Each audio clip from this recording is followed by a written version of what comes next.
Aujourd'hui, le continent africain est considéré comme le continent le plus pauvre du monde, tout ceci à cause de beaucoup de guerres et de l'esclavage. Ah oui, le continent africain a connu plusieurs massacres, tels que des génocides, des meurtres systématiques, des exécutions meurtrières. Beaucoup d'entre eux ont été mandatés par l'Occident en collaboration avec plusieurs chefs rebelles ou des présidents africains véreux. Asseyez-vous confortablement, bonjour et bienvenue à tous. Dans cette nouvelle vidéo, nous allons voir les 10 présidents africains les plus meurtriers de tous les temps. Mais tout d'abord, si vous êtes nouveau sur la chaîne, ne manquez pas de vous abonner, de liker et d'activer la cloche de notification pour ne plus rater aucune de nos prochaines vidéos. Alors, restez jusqu'à la fin, bon visionnage à tous.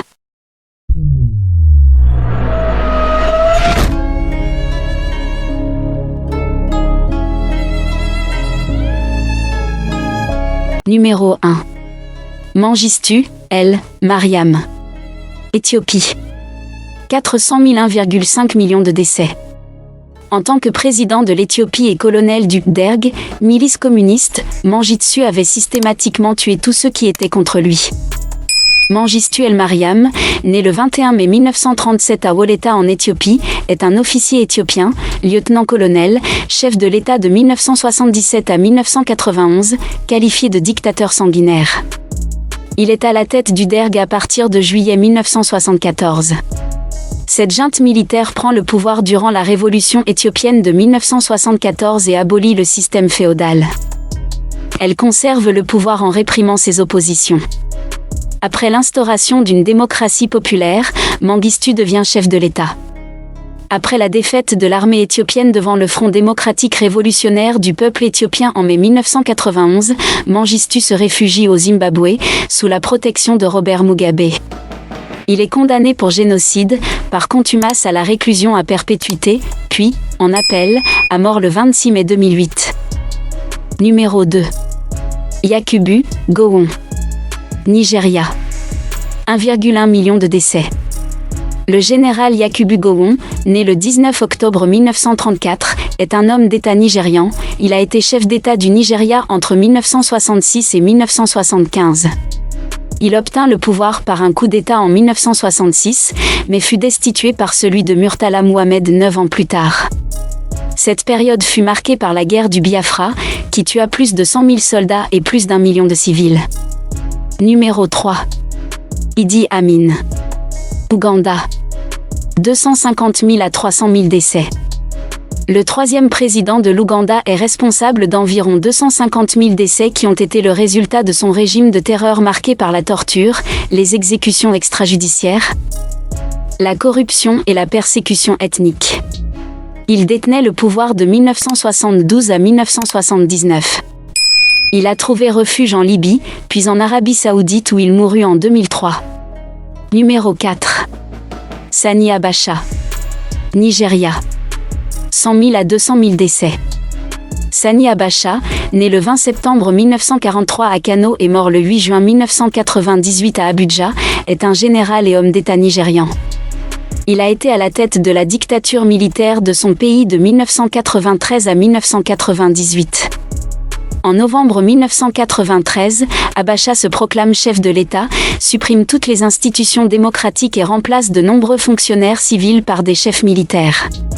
Il nomme un conseil de gouvernement provisoire constitué essentiellement de généraux et de fonctionnaires de police, qui doit superviser un conseil exécutif fédéral, constitué de civils en vue. Numéro 5. Ahmed Sékou Touré. Guinée-Conakry. 100 000 à 150 000 décès. Ahmed Sékou Touré, né le 9 janvier 1922 à Farana et mort le 26 mars 1984 à Cleveland, est le premier président de la République de Guinée, en poste depuis l'indépendance obtenue de la France en 1958 jusqu'en 1984. Issu de la lignée d'Almami Samori, ce dernier avait longtemps combattu contre la colonisation de la Guinée. Touré n'a qu'une idée en tête, se débarrasser complètement de la France. En 1960, il déclara son Parti démocratique de la Guinée, PDG, d'être le seul parti légal dans l'État et jugé dès lors comme un dictateur virtuel. Il a été nominalement réélu à des nombreux mandats de 7 ans, mais la Guinée n'avait pas d'autre parti politique. Il avait emprisonné, tué ou exilé tous les plus forts leaders de l'opposition. Selon Amnesty International, quelques 50 000 personnes auraient été assassinées sous le régime de Touré, de 1958 à 1984. Mais selon Africa Cradle, 100 000 à 150 000 ont été tués pendant le régime de Touré. Numéro 6. Charles Taylor. Libéria. 100 000 à 150 000 décès. Taylor est né le 28 janvier 1948 d'un père américain et d'une mère américano-libérienne qui font partie de l'élite du pays. À 24 ans, Taylor quitte le Libéria pour travailler et étudier aux États-Unis. En 1977, il est diplômé en économie du Bentley College dans le Massachusetts. Durant ses études, Taylor développe un intérêt pour la politique et décide de joindre l'Union of Liberian Association, ULA, dont il devient président national. Ce groupe dénonce le régime du président libérien de l'époque, William Tolbert. Peu de temps après, ce dernier est assassiné, victime d'un coup d'État de Samuel Doe. Doe devient président, nomme Taylor conseiller et lui confie les services généraux du gouvernement. Après avoir détourné $900 000 en 3 ans, Taylor perd son poste et fuit aux États-Unis. Arrêté puis emprisonné, il réussit à s'enfuir et se réfugie en Afrique afin de préparer une rébellion contre Samuel Doe. Pour ce faire, il joint le National Patriotic Front of Liberia, NPFL, et en devient leader vers la fin des années 1980. En 1989, le NPFL lance une attaque, c'est le début de la guerre civile. Rapidement, Taylor contrôle une grande partie du pays, mais un éclatement au sein du NPLF ralentit sa conquête. Son ampleur pendant les 7 années qui suivent. En juillet 1997, des élections sont tenues et Taylor est élu avec 75% des voix. Le scrutin a été jugé juste par les observateurs internationaux, mais des doutes persistent quant à sa validité. Pendant son règne à la tête de l'État, Taylor continue de combattre tous ceux qui s'opposent à son pouvoir. La répression contre l'opposition fera 150 000 morts jusqu'en 1995. Numéro 7. Hissène Habré. Tchad. 80 000 à 100 000 décès. Hissène Habré, né le 13 août 1942 à Faya-Largeau, est un homme d'État tchadien, membre de l'ethnie Goran ou Toubou et du clan Anakaza. Il a été président de la République du Tchad de 1982 à 1990 à la suite du coup d'État qui renverse Goukouni Weddey. L'homme fort du Tchad est accusé d'être responsable de la mort de plusieurs dizaines de milliers de personnes. Ceux-ci comprennent les massacres contre Adjuré et les Agawa. Condamné à mort par contumace pour crimes contre l'humanité par un tribunal de Djamena, il est actuellement réfugié au Sénégal et inculpé de crimes contre l'humanité, crimes de guerre et actes de torture. La Cour internationale de justice a décidé le 20 juillet 2012 que le Sénégal avait manqué à ses obligations internationales et a ordonné aux autorités sénégalaises soit de juger Habré, soit de l'extrader vers la Belgique. Le procès s'ouvre à Dakar, le 20 juillet 2015. Numéro 8. Massius Nguema. Guinée équatoriale. 50 000 à 70 000 décès. Francisco Macias Nguema, qui africanisa son nom en 1976 en Masi Nguema Biogo Ngendang, est un homme politique équato-guinéen, né à Nsegueyon le 1er janvier 1924, Rio Muni, et mort à Malabo le 29 septembre 1979. En 1972, il se proclame président à vie, Premier ministre, ministre de la Justice et des Finances. Les 11 ans de dictature de Macias Nguema sont souvent comparés à la présidence d'Idi Amin Dada en Ouganda ou à celle de Bokassa en Centrafrique. La mémoire de cette période de violence et de souffrance pour la majorité du peuple équato-guinéen est encore vive aujourd'hui. Durant sa présidence, un tiers de la population meurt ou choisit l'exil, Cameroun, Gabon, Espagne et France. Le 3 août 1979, Teodoro Obiang Nguema Mbazogo, son neveu, avec l'aide d'un groupe de militaires prend le pouvoir. Macias fuit et s'enferme dans un bunker où il détruit les réserves de change du pays. La monnaie de l'époque était l'Equel Biquel, indexée sur la peseta espagnole. Le pays subira alors une crise monétaire grave. Arrêté, le dictateur est jugé par un tribunal militaire et reconnu coupable de génocide, 50 000 morts et 150 000 réfugiés. Numéro 9. Mobutu, 16, Seko Kuku Ngbendu Wazeda Banga, RD Congo. 40 000 à 70 000 décès.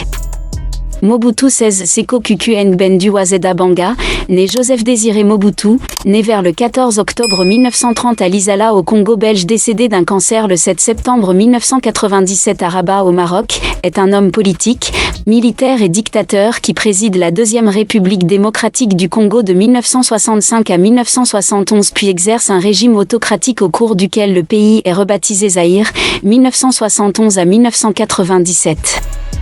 En juillet 1960, il devient secrétaire d'État du gouvernement indépendant de Patrice Lumumba. Il profite du désaccord entre les différents hommes politiques et du fait d'être l'un des seuls lumumbistes à avoir une quelconque expérience militaire pour évoluer très rapidement dans la hiérarchie militaire. C'est ainsi en tant que chef d'état-major, et sous l'influence de l'ambassadeur de Belgique, qu'il fait arrêter et assigner à résidence Lumumba en 1960. Ce coup d'État comptera beaucoup dans les relations entre les Belges et Mobutu.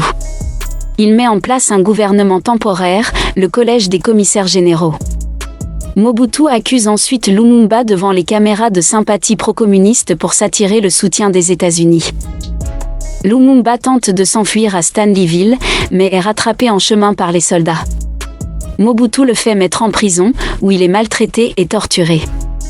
Il est ensuite envoyé au Katanga de Moïse Tshombe, où il est assassiné le 17 janvier 1961.